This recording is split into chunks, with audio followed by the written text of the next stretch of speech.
அதிக பாசம் வைக்காதீர்கள்.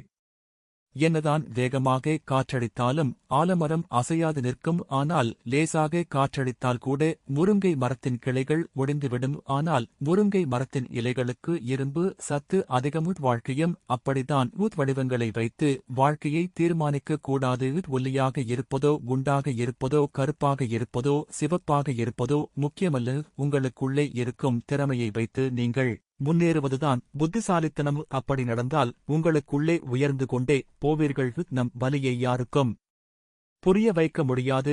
யார் வேண்டுமானாலும் என்ன வேண்டுமானாலும் கூறட்டும், அதை காதிலேயே போட்டு கொள்ளாதீர்கள். கிடைப்பது கிடைக்கட்டும், நடப்பது நடக்கட்டும்.